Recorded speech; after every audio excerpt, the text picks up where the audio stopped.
Gracias, papá, gracias. Tú eres maravilloso, Señor. Padre, háblanos esta mañana por la palabra. Te pedimos en el nombre de Jesús que tu palabra venga a nosotros poderosa, fresca, renovadora. Que tú soples por medio de ella aliento de vida a nuestros espíritus. Te lo pedimos en el nombre de tu Hijo nuestro Señor. Amén. Aleluya. Gloria a Jesús. Pueden sentarse, mis queridos. Pueden sentarse. Acompáñenme, por favor, a el Evangelio según San Juan, capítulo 4. Evangelio según San Juan, capítulo 4. Ahí vamos a estar esta mañana. Es un texto que seguramente ustedes conocen, están familiarizados con él, pero hay una enseñanza que quiero compartirles. De hecho, esta mañana quiero comenzar una serie sobre la adoración. Dios está buscando adoradores. Dios está buscando adoradores. Y el deseo de mi corazón es que esta serie siente las bases para que nosotros pasemos activamente a ser parte de esos adoradores. No seamos solamente espectadores. El espectador es el que ve lo que alguien más está haciendo. Dios quiere que nosotros nos envolvamos activamente en la adoración. Y esta mañana yo quiero compartir con usted este tema y quiero darle 5 razones por las cuales es imprescindible que nosotros oremos, porque hay una consecuencia para bien y también para mal si nosotros no lo hacemos. Y yo quiero comenzar la serie precisamente en ese lugar, que con los ojos abiertos veamos los beneficios y veamos las consecuencias que esto puede traer para nuestra vida, el adorar a Dios o el no adorar a Dios. Así que vamos rápidamente al Evangelio según San Juan, capítulo 4. Adelante, amado. Amén. Y estaba allí la fuente de Jacob, pues Jesús, cansado del camino, así se sentó a la fuente. Pero como era la hora sexta, vino una mujer de Samaria a sacar agua. Y Jesús le dice: dame de beber. Porque sus discípulos habían ido a la ciudad a comprar de qué comer. Y la mujer samaritana le dice: ¿cómo tú, siendo judío, me pides a mí de beber, que soy mujer samaritana? Porque los judíos no se tratan con los samaritanos. Respondió Jesús y díjole: si conocieses el don de Dios y quién es el que te dice, dame de beber, tú pedirías de él y él te daría agua viva. La mujer le dijo: Señor, no tienes con qué sacarla y el pozo es hondo. ¿Dónde pues tienes el agua viva? ¿Eres tú mayor que nuestro padre Jacob, que nos dio este pozo del cual él bebió y sus hijos y sus ganados? Respondió Jesús y le dijo: cualquiera que viviere de esta agua volverá a tener sed, mas el que bebiere del agua que yo le daré para siempre no tendrá sed, mas el agua que yo le daré será en él una fuente de agua que salte para vida eterna. Palabra de Dios. Ahí está. Este texto es muy interesante porque ustedes lo conocen, es el encuentro de Jesús con la mujer samaritana. Todos lo hemos leído, pero hay un aspecto importante, y es que Jesús está hablando de algo vivo, de algo, ¿verdad?, que la mujer no podía comprender la explicación que Jesús le está dando. Y él la compara con lo que ella conoce. Y si ustedes se dan cuenta, lo que ella conoce es el pozo de Jacob, ¿verdad? Según la tradición, ese pozo había sido construido por Jacob cuando Jacob se asentó en esa región, ¿verdad? Recuérdense que Jacob y sus 12 hijos van a formar el pueblo de Israel, pero ellos, primero que nada, antes de ir a Egipto, ahí vivían, en esa región, y el pozo era, ¿verdad?, la garantía de que podían subsistir. Pero el pozo de Jacob, Jesús lo contrasta con el agua viva. No es lo mismo el pozo de Jacob que el agua viva. ¿Por qué Jesús está haciendo este contraste? Realmente lo que el Señor Jesucristo quiere que nosotros entendamos es que dependiendo de dónde bebamos agua, cuál sea la fuente, es decir, lo que nosotros identifiquemos como nuestra fuente va a ser realmente lo que va a hacer la diferencia. Si nosotros identificamos al pozo de Jacob como la fuente, eso, lo que Jesús dice, eso no nos va a satisfacer. Eso no va a llenar la expectativa. Eso no va a lograr hacer el efecto en nosotros, no nos va a nutrir espiritualmente. Tenemos que identificar otra fuente. ¿Verdad? ¿Qué representa el pozo de Jacob? Representa la tradición. Acuérdense que el Dios de la Biblia es el Dios de Abraham, Isaac y Jacob. El pozo de Jacob representa la tradición. ¿Y sabe qué? La tradición por sí misma no puede satisfacer la necesidad de nuestro corazón. Nosotros necesitamos algo diferente. El ser humano es un ser que vive construyendo tradiciones, haciendo, ¿verdad?, cosas de muchos tipos. Pero realmente Dios quiere que nosotros nos movamos en otra cosa, en algo vivo. No, esa agua que estaba allí era una agua estancada. Jesús le está hablando de algo que es vivo, que es dinámico, algo que hace un efecto a nuestro interior. Y esa es la característica de un adorador. El adorador ha identificado una fuente viva.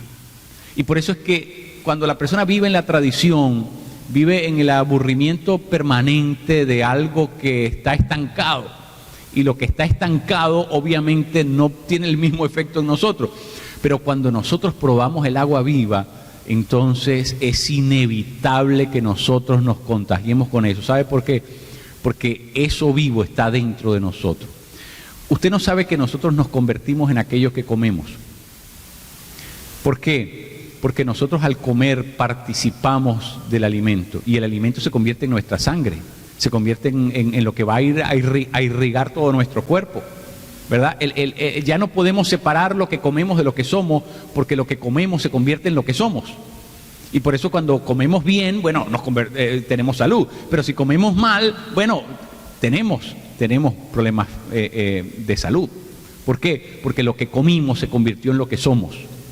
Así que cuando nosotros participamos del agua viva, eso llega a ser parte de lo que somos. Por eso es que este texto es donde Jesús le dice a la samaritana, Dios está buscando adoradores. Dios quiere que no que adoremos, sino que seamos adoradores. Es diferente. Hay personas que adoran por tradición, pero hay personas que son adoradores donde quiera que estén. ¿Cuál es la diferencia? Uno es algo que se hace mecánica y tradicionalmente, y lo otro es algo que está vivo dentro de nosotros. Dios quiere que nosotros seamos adoradores, que lo adoremos en espíritu y en verdad. Vamos a hablar de eso. Pero esta mañana yo quiero, como punto de entrada a esta serie, quiero decirles 5 cosas por las cuales usted debe considerar seriamente ser un adorador. 5 razones por las cuales usted debe pensarlo bien. Usted no puede salir esta mañana de aquí sin haber hecho una resolución, sin haber sopesado, ¿verdad? Sopesado significa poner en la balanza los pros y los contras y determinar si en realidad conviene o no que nos convirtamos en adoradores. A mí me llama poderosamente la atención. En la Biblia, Dios no está buscando nada. Dios no anda buscando, la Biblia no dice que Dios anda buscando profetas, ni maestros, pero dice, qué curioso, dice, Dios busca adoradores. ¿Sabes por qué? Porque si yo soy un adorador de verdad, todo lo otro puede suceder, todo lo otro puede pasar. Si yo soy un adorador, Dios me puede usar como profeta, como maestro, como pastor, como líder. Pero ¿qué pasa si yo no soy un adorador? No hay posibilidad de nada. Si yo no soy un adorador, no estoy todavía en el lugar correcto. Todavía no he aprendido a hacer el clic con Dios. Todavía no he aprendido lo más básico, que es vivir en intimidad, en comunión con Dios. Así que por lo tanto, lo que Dios busca es adoradores, porque una vez que tiene adoradores, todo lo otro es posible. Dios quiere que nosotros, primero que nada, seamos adoradores. ¿Por qué? ¿Cómo sabemos eso? Mire, la primera gran razón por la cual Dios creó a Adán y a Eva no era porque Dios tenía un jardín abandonado que se llamaba el huerto del Edén y entonces necesitaba a alguien que lo cultivara. Porque, ¿verdad? Dios no sabía a quién emplear, a quién delegarle esa función y entonces creó a Adán y a Eva. No, Dios creó a Adán y a Eva porque Dios vive en una comunidad eterna. Dios es el Padre, el Hijo y el Espíritu. Donde quiera que está el Padre está el Hijo, donde quiera que está el Espíritu está el Hijo, el Padre, el Hijo, el Espíritu están, donde está uno están los tres. Los tres están continuamente en el mismo sitio. Es decir, no se puede, es una comunidad. Tres personas, un solo Dios, pero es una comunidad eterna. Y lo que Dios hizo al crear a Adán y a Eva fue integrarlos, anexarlos, darles la bienvenida dentro de esa comunidad. Dios quiso que Adán y Eva formaran parte de esa relación íntima con Él. Y la primera gran razón para la cual Dios los creó es para que pudieran tener comunión con Él. La primera característica de un adorador es que un adorador es una persona que tiene comunión, que ha entendido el propósito de su vida. Ha entendido que su vida no tiene ningún sentido sin tener comunión con Él. Para eso Dios nos creó. Esa es la primera razón para la que existimos. Si usted todavía no tiene comunión con Dios, está viviendo fuera del propósito para el cual fuiste creado. Porque Dios te pensó, Dios te imaginó, Dios te hizo, te diseñó para que tú tuvieras comunión con Él. Cosa preciosa. Dios me hizo para Él. Dios me hizo para Él. La palabra comunión en hebreo significa cara a cara. Y Dios lo que quiere es que yo esté con Él cara a cara, que yo me encuentre con Él cara a cara. Eso es maravilloso. Dios, el Padre y el Hijo están continuamente cara a cara. Bueno, la Escritura dice, en el principio era el Verbo y el Verbo estaba con Dios. La palabra estaba con Dios significa que el Verbo y Dios estaban cara a cara, prosopón. Es la palabra griega que significa rostro, persona, cara. Dios, el Padre y el Hijo están continuamente, no es una unidad cualquiera, es comunión lo que hay entre ellos, cara a cara. Bueno, mira, mi querido, cada vez que tú te veas la cara en el espejo, recuerda que Dios te hizo con cara porque Él quiere que tú te relaciones con Dios, que es persona. Dios es persona, Dios tiene cara, porque las personas tienen cara, las cosas no tienen cara. Pero Dios te hizo como persona para que tú estuvieras cara, para que existas cara a cara con Él, para que vivas en comunión con Él. Por lo tanto, si tú no vives dentro del propósito para el cual Dios te creó, vas a ser un infeliz toda la vida. No te va a calentar ni el sol, vas a pasarte de aquí para allá, vas a probar en 20,000 iglesias, vas a ir a tantísimos. Es que no tiene nada que ver con el lugar, no tiene que ver con quién es el pastor, no tiene que ver con ninguna de esas cosas. Tiene que ver contigo, si tú eres o no eres un adorador. Si tú has entrado, si tú has entendido el propósito para el cual Él te creó, para vivir cara a cara con Él. Comunión con Él. Jesús oraba y decía, Padre, que ellos lleguen a ser uno con nosotros como tú y yo somos uno. El propósito de la creación es que lleguemos a ser uno, la intimidad, la comunión con Dios. Y esa es la primera característica de un adorador. Ahora, aquí viene la advertencia. Si usted se niega a vivir dentro del propósito para el cual Dios te llamó, comienzan a suceder un montón de cosas. Primero, esta es la primera gran consecuencia. Esta es la primera gran consecuencia si usted se niega a vivir, a entrar en esa comunión a la que Dios te llama. La primera consecuencia la vemos en la persona de Satanás. En Satanás entró lo que llamamos un espíritu de soberbia. Satanás, el pecado de Satanás se llama la soberbia. ¿Y sabe por qué Satanás cae en soberbia? Porque Satanás, cuando comenzó a ver a Dios y ver que todas las criaturas, todos los seres creados se postraban y adoraban a Dios.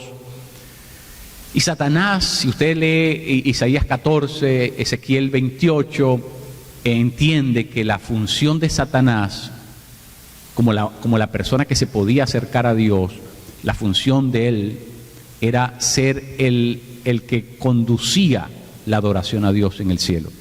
La función de Satanás, ¿verdad? La función de Satanás era ser el director de la orquesta. Incluso la Escritura dice que cuando abría su boca era como una orquesta completa que sonaba. Es decir, la función de Satanás era darle culto a Dios, era adorar a Dios. Pero ¿qué pasó? Satanás cayó en soberbia porque comenzó a verse a sí mismo, ¿verdad? Comenzó a mirarse y comenzó a decir, bueno, pero ¿por qué todos lo adoran a él? Es que yo no soy lo suficientemente bonito también, yo no soy lo suficientemente virtuoso, no soy lo suficientemente agradable, no soy lo suficientemente atractivo, no soy lo suficientemente magnánime como él, es que me falta algo que tiene él que yo no tenga. Entonces comenzó la soberbia, comenzó a compararse. ¿Y sabe qué? Cuando Satanás le quitó la adoración a Dios y se comenzó a adorar a sí mismo, ¿verdad? Ahí es donde viene la caída, donde inicia el origen del pecado, del mal, de la maldad. Comienza cuando Satanás le quitó la adoración a Dios. Mi querido, si tú le retiras a Dios la adoración, en tu vida entra un espíritu de soberbia, de rebelión en contra de Dios. Tú solamente puedes vivir en dos estados. Escuche esto que es muy importante, mi querido. Usted solamente puede vivir de dos maneras. O usted vive adorando a Dios, o usted vive en rebelión contra Dios. No hay estados intermedios. No hay estados intermedios. O usted lo adora, o usted se rebela en contra de él. Así que la primera gran consecuencia de nosotros retirarle a Dios la adoración que él se merece es que nosotros automáticamente entramos en un estado de rebelión. Esa es la primera gran consecuencia. Y yo no quiero que eso le suceda a usted, mi querido. Yo he visto eso sucederle a muchas personas en el ministerio. Yo he visto adoradores terminar en ese estado. Yo digo, pero Dios mío, ¿cómo puede ser si esta persona adoraba a Dios, cantaba para Dios, se dedicaba a eso? Mi querido, en el momento que tú te crees más importante, en el momento que tú comienzas a poner los ojos en ti, en el momento que tú comienzas a idolatrarte a ti, te crees el divo, te crees el importante, te crees que todo tiene que girar en torno a ti, comienza a crecer en ti una rebelión contra Dios. Una rebelión contra Dios. Cuidado, cuidado. Segundo, lo segundo que puede suceder si nosotros nos negamos a adorar a Dios es que podemos caer en lo que llamamos un estado de confusión o un espíritu de confusión. La palabra de Dios dice en Romanos capítulo 1 que aunque lo conocían, no lo adoraron, dice. Verso 18. Aunque lo conocían, aunque sabían quién era Dios, no lo adoraron. Y cuando no lo adoraron, usted comienza a leer todas las consecuencias que eso trajo. Y lo que trajo es Pablo lo llama literalmente la depravación mental. ¿Sabe lo que es la depravación mental? Es como que una persona entra en un laberinto en su mente y ya nunca más vuelve a conseguir la salida. Es un estado de confusión donde el ser humano, en vez de adorar a Dios, el Creador, terminó adorando a lo creado, ¿verdad? A los reptiles, a los animales, a los cuadrúpedos. Dice la Escritura y comienza a enumerar ahí Romanos todas las características. El ser humano entró en un estado de tal confusión, de tal depravación mental, que en vez de adorar al Creador, terminó adorando a la creación. ¿Qué es lo que el ser humano inventa cada vez que deja de adorar a Dios? Se hace un nuevo ídolo. Se hace un nuevo ídolo y se comienza a postrar delante del ídolo. ¿Y qué cosa es un ídolo? Es materia, es parte de la creación con lo cual se ha construido, se ha confeccionado una cosa, porque un ídolo es una cosa. Es una cosa, no porque no podamos verlo, sino porque el ídolo no nos puede ver a nosotros. Por eso es una cosa, porque no hay reciprocidad, no tiene la capacidad de poder interactuar con nosotros. Pero esa es ¿cómo llegó el ser humano a ese estado? ¿Por qué hay tantas miles de religiones? ¿Por qué hay tantos miles de ídolos? ¿Por qué hay tantas miles de gente adorando a lo incorrecto? A mí me sorprende ver las cosas que yo veo. No, que están adorando la cara de una virgen que apareció en un tronco de un árbol. Dios mío, ¿hasta dónde hay que caer? ¿Hasta dónde hay que caer? ¿Hasta qué punto hay que degradarse para creer eso? No, que en una tortilla, eso apareció en estos años atrás, en una tortilla apareció la cara de la Virgen de Guadalupe. Y todo el mundo postrado ante la tortilla. Es confusión, es un estado de confusión. Cuando dejas de adorar al Creador, comienzas a adorar lo creado. Eso fue lo que pasó. Eso es lo que explica la Escritura en Romanos capítulo 1. Aunque lo conocieron, no lo adoraron. Y si tú dejas de adorar al Dios creador, al Dios que hizo los cielos y la tierra, vas a terminar arrodillado delante de una cosa, delante de un ídolo, delante de un pedazo de madera, de un pedazo de yeso, de un pedazo de cerámica. Vas a terminar postrándote delante del dinero, delante de 20,000, de todos los ídolos que existen. Vas a terminar postrado delante de eso, porque le negaste tu adoración al Dios de la creación. Hay que tener cuidado con eso. Entonces, esa es la segunda consecuencia. La primera, dijimos cuál era: la soberbia, la rebelión contra Dios. La segunda es la confusión en la mente.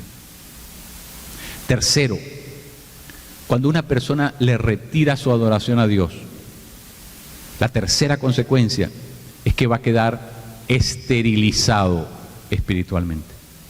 ¿Sabe lo que significa ser estéril espiritualmente? Significa que nadie va a comer de usted. Usted no va a tener nada que darle a nadie. De usted nadie se va a beneficiar. De usted nadie va a aprovechar su vida.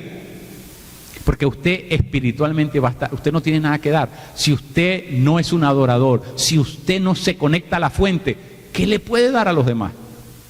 Mire lo que pasó en las Escrituras. Eso pasó con Mical, la esposa de David. David tenía una esposa que era la hija de Saúl. Y esta mujer se creía que era, ¿verdad? Se creía muy salsa, se creía que era muy acá, muy pipirisnais, muy encumbrada, ¿verdad? Entonces, cuando vio que el rey David danzaba delante del arca de la propiciación, ¿verdad? Trajo desde allá, desde casa de Obed-Edom, trajo el arca para traerla a la ciudad de Jerusalén, para meterla en el tabernáculo de David, para que todo el mundo adorara. Y dice que cada cierta cantidad de pasos que daban, se mataba un becerro, había júbilo, fiesta, celebración, gozo en la presencia de Dios. Y dice la Escritura que David se quitó el efod, se quitó la ropa real, se quedó como la gente de verdad común y comenzaba a danzar. Estaba enloquecido, celebrando en la presencia de Dios. y dice la Escritura que su mujer lo vio con desprecio, dice la Escritura. Y cuando David entró a la casa, después de haberse regocijado en la presencia de Dios, aquella mujer le armó un escándalo y le dijo: muy bonito, el rey de Israel metido con la chusma. ¿Y sabe lo que le dijo David? Sí, me rebajé y me voy a rebajar todavía más, porque yo adoro para Dios, yo adoro a Dios. Tremendo. Aquella mujer lo despreció por adorar. Aquella mujer se avergonzó de adorar a Dios. ¿Y sabe lo que pasó con esta mujer? Nunca pudo tener un hijo. Quedó estéril para el resto de su vida. Cuando tú le quitas la adoración a Dios, va a haber consecuencias, mi querido. Porque la adoración a Dios no se la ganó en una caja de conflé. La adoración a Dios no se la ganó en una rifa. La adoración de Dios la tiene porque Él hizo los cielos y la tierra.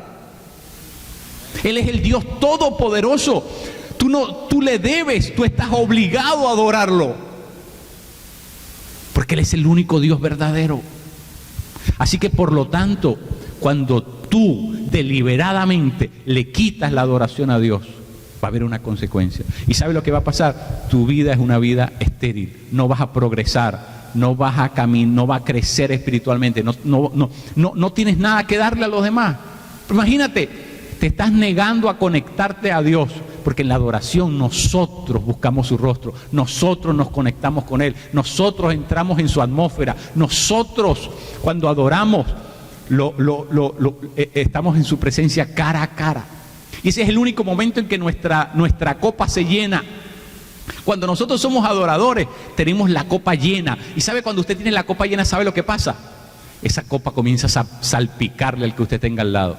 Cuando usted tiene una copa llena, así, se le comienza a derramar, se le comienza a desbordar. Eso es lo que pasa cuando nosotros somos adoradores. Estamos llenos de las cosas de Dios y le comienza a salpicar a la gente que tenemos al lado. Pero cuando tú no has adorado, no tienes nada que darle a nadie. Eres una persona estéril en el espíritu. No puedes comunicarle nada a nadie. Ni a tus hijos, ni a tu esposo, ni a tu esposa. No tienes nada que dar. Porque te negaste a adorar al Dios, al único Dios verdadero. Eso trae consecuencias. Eso trae grandes consecuencias espirituales. Cuarto, la cuarta consecuencia, hemos visto 3 consecuencias. La cuarta es que cuando tú, mi querido, tú te niegas a adorar a Dios, tú le retiras la adoración a Jesús, ¿sabe lo que va a pasar? Dios te busca un reemplazo. Te crees muy sabroso, te crees muy importante, te crees muy digno. Aquí no hay nadie que sea imprescindible, mi querido. Si tú no te postras delante de Él, Dios te reemplaza. Dios te reemplaza. Mire, cuando Jesús de Nazaret entró, lo que se llama la entrada triunfal a Jerusalén, ¿verdad? ¿Qué comenzó a pasar? Los discípulos de Jesús lo estaban esperando ahí en la entrada y comenzaban a gritar: Hosana, Hosana el rey de los judíos, Hosana. Era una celebración, festividad. ¿Y qué pasó? Los judíos se insultaron, los fariseos se insultaron, agarraron una rabieta y se malhumoraron y le fueron allá a aparecer a Jesús. ¿Cómo es que tú le permites a estos adorarte a ti? O sea, le fueron a restregar en la cara, lo fueron a confrontar como que si era un delito lo que estaba sucediendo. ¿Y sabe lo que le dijo Jesús? Si estos no me adoran, las piedras van a tener que hacerlo. No crean que Dios se va a quedar sin adoración, mi querido. No creas que si tú le niegas la adoración, Dios se va a quedar sin adoración. Dios no se va a quedar sin adoración, aunque las piedras de todas partes del mundo tengan que comenzar a hacer música y tengan que comenzar a adorar. Eso va a suceder, pero Dios va a recibir la adoración. Eso es importante que nosotros lo entendamos. No te creas la gran cosa, no te creas muy importante, no te creas que tú eres no, al contrario, para ser un adorador hay que ser una persona humilde. Para ser un adorador hay que ser humilde. Hay que reconocer que el único que merece honra, el único que merece la gloria, el único que merece el agradecimiento, el honor, el poder, el único es Él. Nadie más lo merece. Mire lo que dice la Escritura. Capítulo 5 de Apocalipsis. Dice que Juan estaba compungido, entristecido, porque no se conseguía nadie. No se conseguía a ninguna persona que fuese digna de desatar los 7 sellos. Y Juan estaba sobrecogido por eso. Lloraba, dice la Escritura. Pero un anciano se le acerca y le dice: no llores más, porque el león de la tribu de Judá, la raíz misma de David, ha vencido. Y en ese momento se presenta Jesús y dice la Escritura: aquí está el que es digno. Es la única persona en todas las Escrituras que se le señala como el digno. Nadie más es digno de adoración. Solamente hay uno que fue conseguido digno, el único que puede abrir los 7 sellos, el Cordero de Dios. Él es el único digno. Él es el único digno. Entonces, mi querido, no te creas la gran cosa. No te creas tan importante. No te creas tan importante. Mire, yo he estado en la iglesia y los pastores, yo me sorprendo. Los pastores están metidos en las oficinas en el tiempo de la adoración. Y cuando entonces le toca el momento de predicar, salen de la oficina y vienen a predicar. Yo eso no lo entiendo, no lo entenderé nunca en mi vida. Eso jamás lo entenderé. La persona que está al frente de la iglesia tiene que ser la persona que más adora, tiene que ser la persona que enseña con su ejemplo, tiene que ser la persona que se envuelve, que busca el rostro de Dios. Sino que, ¿de qué voy a predicar? ¿De qué voy a hablar? Si yo no he estado en su presencia, ¿de qué voy a hablarles a ustedes? ¿Qué les voy a enseñar a ustedes? ¿Qué les voy a impartir en el Espíritu a ustedes? No tengo nada que decir. Les voy a hablar de, el noticiero, lo que pasó el martes, lo que pasó el jueves, lo que dijo fulano de tal, lo que dijo la prensa, lo que dijo... imagínense, ¿de qué les voy a hablar? No tengo nada que impartir en el Espíritu. Mis queridos, si tú no lo adoras, Dios te va a reemplazar. Porque Dios no se va a quedar sin adoración. Tú puedes estar convencido de eso. Y es mejor que nosotros lo adoremos ahora, a las buenas. Porque ¿sabe lo que dice la Escritura? Que toda lengua, toda rodilla se va a doblar delante de Él. Así que si no lo haces ahora por las buenas, lo vas a tener que hacer en aquel momento a la brava, porque las rodillas no te van a poder sostener más. Las rodillas se van a ir al piso. ¿Tú sabes lo que? Hay una leyenda en la historia de la iglesia. Esto no está en la Biblia, ojo, pero está en la historia de la iglesia. ¿Sabe lo que se cuenta? Que cuando llevaron a Jesús a entrevistarse con Poncio Pilato, Jesús, para ir al lugar donde estaba Poncio Pilato, tuvo que subir unas escalinatas, unas escaleras.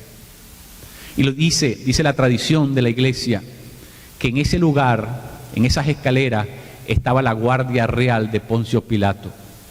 Eran soldados romanos con lanzas, y cada una de esas lanzas tenían banderas, las banderas del imperio. Y cuando Jesús de Nazaret caminó delante de ellos, no pudieron sostener esas lanzas en el aire, las tuvieron que poner al piso en señal de honor. Y ellos trataban de levantar las lanzas porque era incorrecto. Imagínense, presentarle honor, hacerle la venia a un desarrapado que habían puesto preso. Imagínense, pero no tenían la suficiente fuerza para levantar las lanzas con las banderas, sino que las inclinaron delante de Jesús de Nazaret. ¿Sabe por qué, mi querido? Porque si no lo haces a las buenas, lo vas a tener que hacer a las malas. porque Él es el Rey soberano y no hay otro en la faz de la tierra que sea el Señor de la historia. Jesús de Nazaret solamente Él es. Solamente Él es el Señor de la historia. Así que lo adoras o lo adoras. Lo adoras o lo adoras.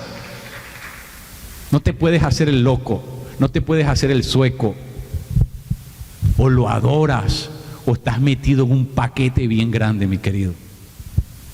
Quinto, la quinta razón por la cual es importante que nosotros sopesemos si adoramos o no adoramos.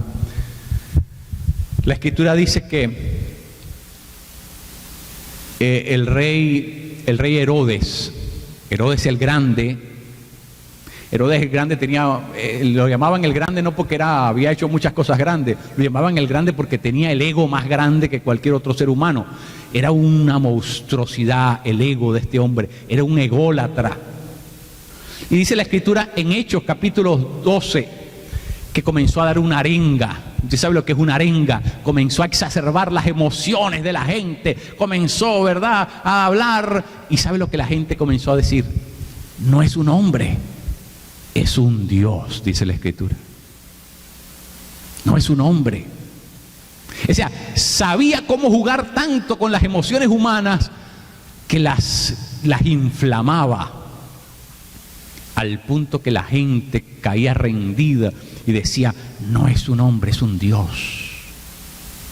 Y dice la Escritura que por quedarse con la adoración que solo le pertenece a Dios, ¿se acuerda lo que le pasó a Herodes? Murió comido de gusanos, se lo comieron los gusanos. La quinta razón, mi querido, la quinta razón es que si tú no lo adoras, si tú te quedas con la adoración que le pertenece a Él, si tú te quedas con lo que es de Él, tú estás autodestruyéndote, tú estás firmando tu sentencia de muerte.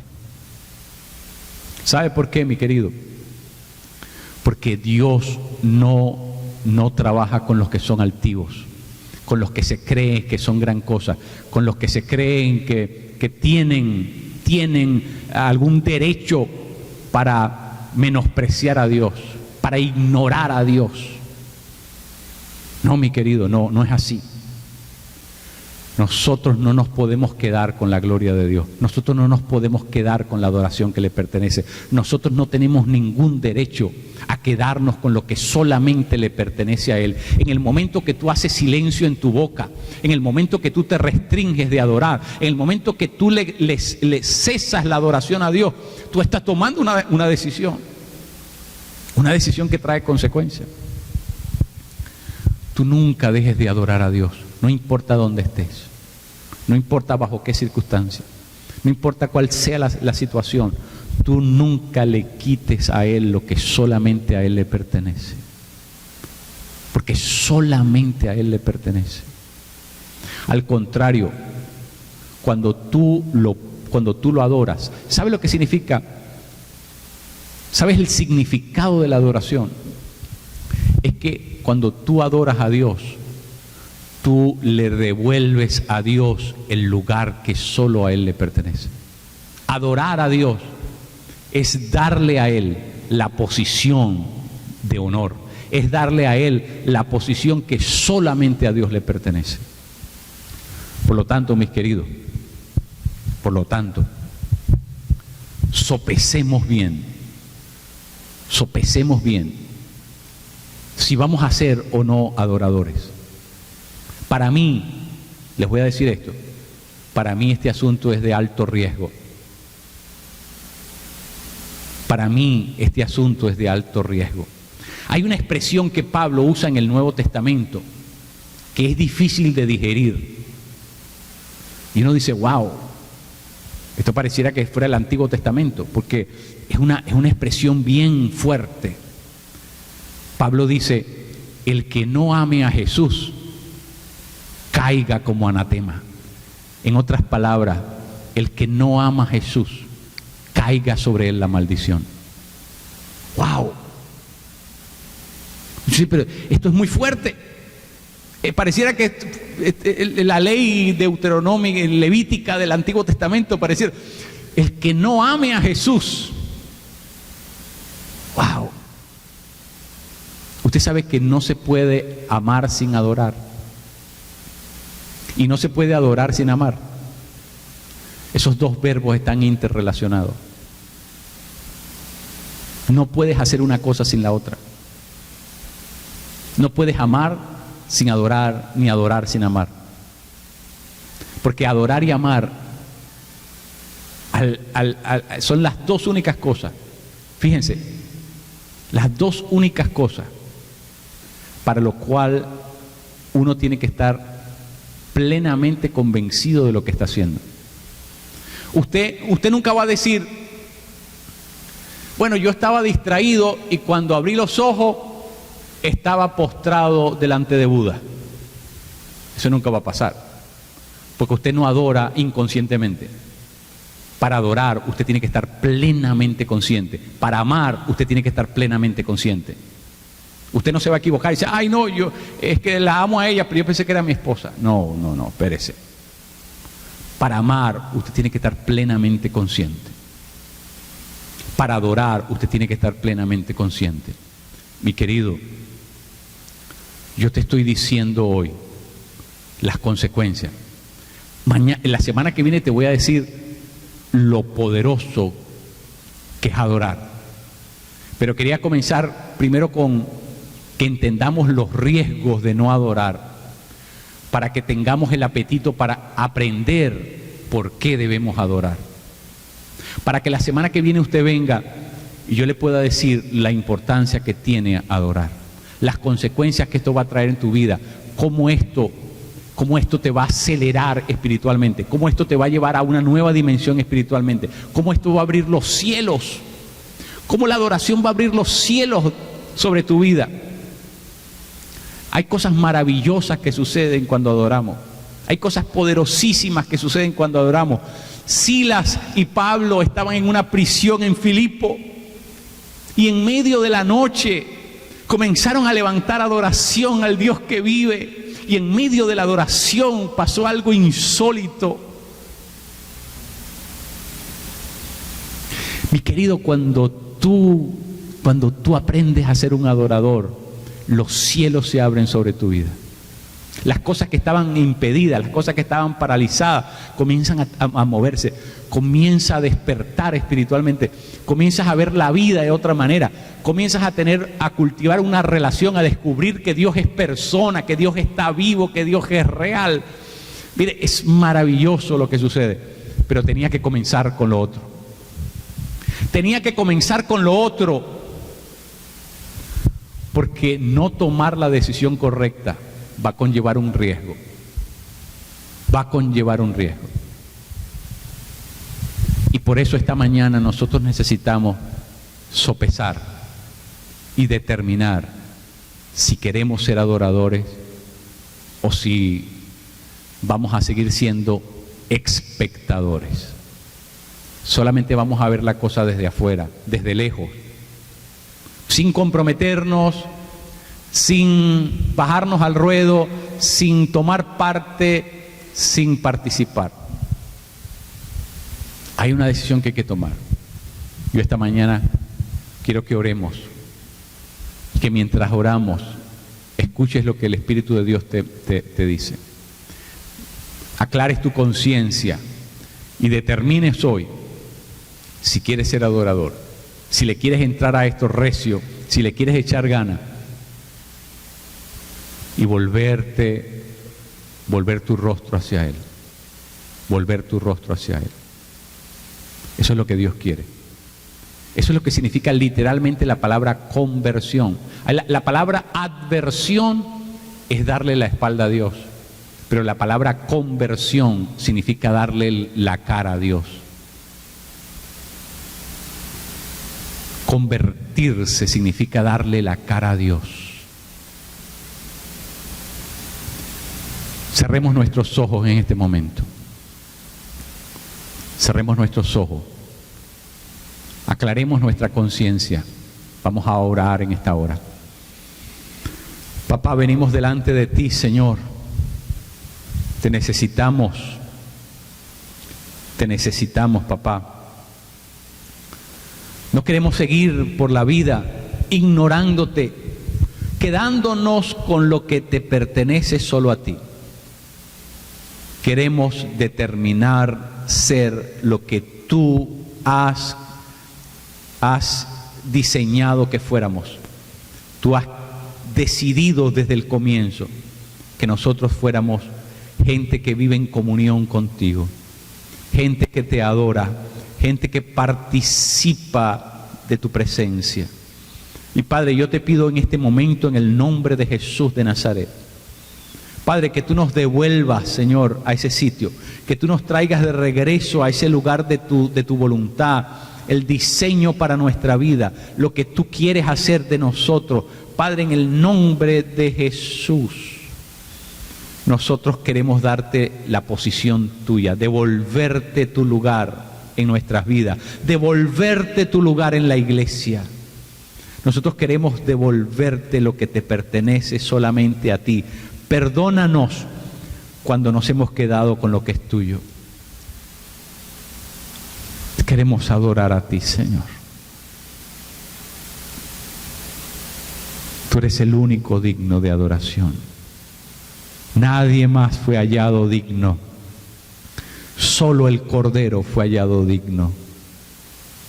Y por eso te adoramos. Te adoramos. Te adoramos, papá. Recibe adoración en esta hora. Recibe adoración en este momento. Queremos aprender a ser adoradores. Queremos ser formados como adoradores. Porque queremos vivir según el propósito tuyo. Oramos en el nombre de tu Hijo, nuestro Señor maravilloso. Aleluya. Amén. Amén.